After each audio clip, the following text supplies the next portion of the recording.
या बातमीपत्राचे प्रायोजक आहे Ghungroo electronics.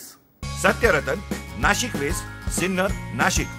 Proprietor Rahul Bhavsar. Mobile क्रमांक 8308 46 11 11 91 75 23 67 08। 3.5 मुहूर्तापैकी एक असलेल्या गुढीपाडवा सणावर कोरोना आजाराचे संकट ओढवले आहे। आज शासकीय सुट्टी असतानाही अत्यावश्यक सेवा देणाऱ्या सरकारी दवाखान्यातील अधिकारी व कर्मचाऱ्यांनी आपली सेवा अविरत सुरू ठेवली। सुरुवातीला आज वैद्यकीय सेवांना सुट्टी असल्याच्या अफवांना उधाण आलेले बघाव्यास मिळाले। बुधवार दिनांक 25 मार्च रोजी 3.5 मुहूर्तांपैकी एक असलेला गुढीपाडवा सणावर लॉकडाऊनचे सावट पसरलेले दिसून आले।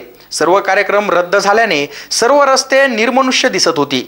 मात्र सिन्नर सरकारी दवाखान्यात मात्र सकाळपासूनच नागरिकांनी गर्दी केलेली दिसून आली। वैद्यकीय दृष्ट्या इमर्जन्सी नसलेल्या आजारांचे उपचार व नियमित तपासणी काही आठवडे पुढे ढकलण्यात येऊनही अशा नागरिकांनी सरकारी दवाखान्यात गर्दी केली होती। त्यात कुणीतरी आज वैद्यकीय अधिकारी यांना गुढीपाडव्याची सुट्टी असून तपासणीला येणार नाही अशी अफवा पसरवली। त्यामुळे बराच काळ गोंधळ उडाला। उलटसुलट चर्चांना उधाण आले।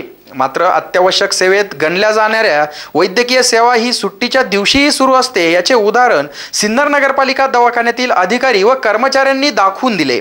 नमस्कार, मी डॉक्टर निर्मला पवार, सिन्नर नगरपालिका येथे स्त्रीरोग तज्ञ म्हणून कार्यरत आहे।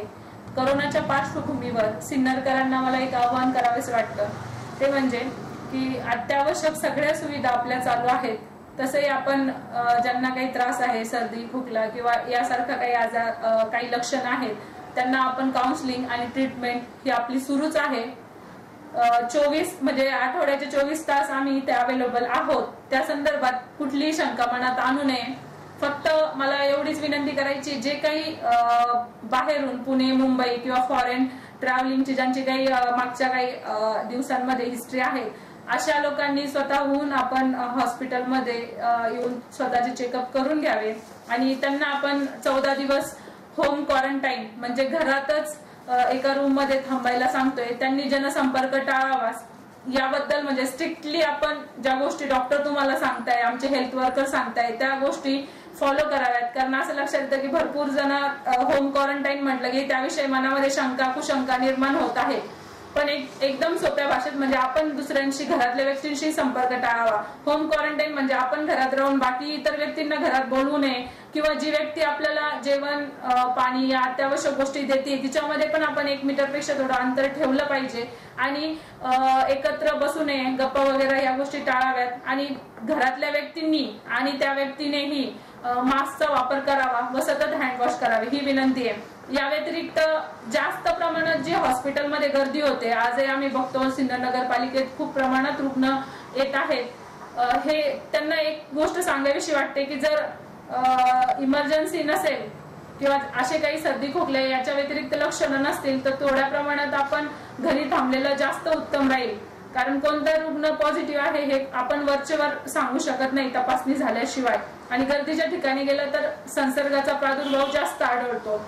या व्यतिरिक्त ज्या काही गर्भवती महिला आहेत आणि छोटी बालकं आहेत, म्हणजे गर्भवती महिलांचे जे काही रुटीन चेकअप आहे, ऑलरेडी आपण त्यांना 1 महिन्याच्या रक्तवाढीच्या आणि कॅल्शियमच्या गोळ्या दिलेल्या आहेत, तर त्यांनी जर गरज नसेल तर चेकअप साठी येऊ नये। पण जर त्यांना डिलिव्हरीच्या काळा होत असतील किंवा अजून काही जर इमर्जन्सी प्रॉब्लेम येत असेल तर त्या आल्या तर हरकत नाही, त्या संदर्भात आपण चेकअप त्यांचं करतच आहोत। या व्यतिरिक्त जे 1 ते 5 वर्षाच्या मुलांचं लसीकरण आहे तर त्यासाठी आपण थोड्या पुढच्या 15 दिवसामध्ये लसीकरणाचे पण जे काही आपले सेशन आहेत तर ते बंद ठेवतोय। फक्त इमर्जन्सी जर मुलांना काही त्रास झाला तर त्यांना नक्कीच घेऊन यावं।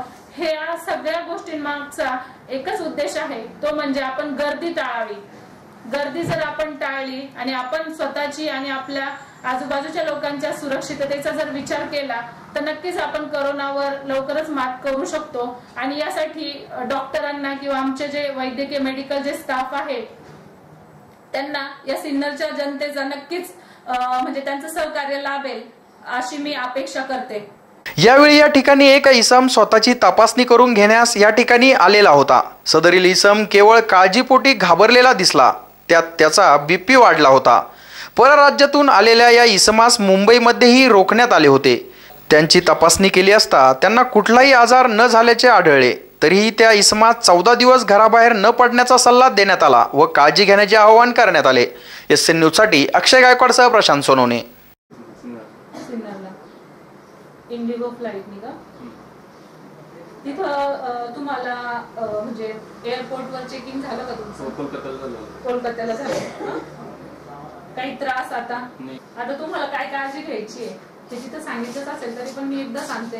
म्हणजे तुम्ही काय करायचं आता 14 दिवस म्हणजे आता तुम्ही 22 तारखेला पोहोचले इथं 22 पासून पुढचे 14 दिवस तुम्हाला घरीच थांबायचंय. घरी थांबायचं म्हणजे एका रूम मध्ये थांबायचं. बाकी तुमच्या घरामध्ये दुसरे जे लोक असतील जे तुम्हाला जेवण पाणी वगैरे देतील त्यांनी पण तेवढं घ्यायचं आणि तुम्ही त्यांना पण काळजी घ्यायला लावायची. काळजी म्हणजे काय मास्क वगैरे वापरायचं त्यांनी स्वतः पण आणि हँडवॉश वारंवार केले पाहिजे. कारण नसताना तुम्ही बाहेर जायचं नाहीच आहे. फक्त कारण नसताना बाहेर जायचं नाही आणि तुम्ही घरी आहात म्हणजे घरच्या माणसांना पण किंवा मग आजूबाजूच्या मित्र परिवाराला घरी बोलवायचं आणि एका रूम मध्ये बसायचं ह्या गोष्टी करायच्या नाहीये. कमीत कमी बाकीच्या व्यक्तींबरोबर 1 मीटरचं अंतर कमीत कमी ठेवलं पाहिजे. ठीक आहे. याच्या व्यतिरिक्त जर तुम्हाला सर्दी खोकला किंवा घसा दुखतोय ताप येतोय मळमळ उलट्या असा काही त्रास जर जाणवला तर त्वरित आम्हाला म्हणजे तुम्ही फोनवर जरी आमचाही कॉन्टॅक्ट नंबर देतो सांगायचं किंवा मग तुम्ही डायरेक्ट इथं येऊ शकता. नमस्कार, मी मणिपूरला आलो. मी मिलिटरीमध्ये मी येताना इंडिगो फ्लाईटने आलो होतो. तर मी कोलकात्याला मला चेक केलं होतं. त्याच्यानंतर मुंबईला उतरलो. मुंबईला काही चेक केलं नाही मला. त्याच्यानंतर मी मुंबईवरून नाशिकनं ट्रेन आलो.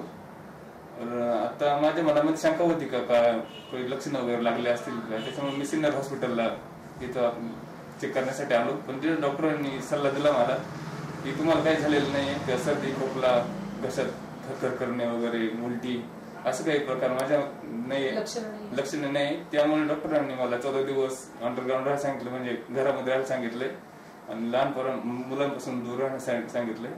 बाकी आता मी सगळं ठीकठाक आहे. मास्क वगैरे हँडवॉश वगैरे करण्यासाठी डॉक्टरांनी मला सल्ला दिला. रोज 14 दिवसांना म्हणजे 14 दिवसात मला फोन करतील ते रोज की काय कसं वाटतंय काय वाटतंय तुम्हाला. डॉक्टरांनी मला चांगलं मार्गदर्शन केलंय आणि माझं टेन्शन आता कमी झालं. नमस्कार.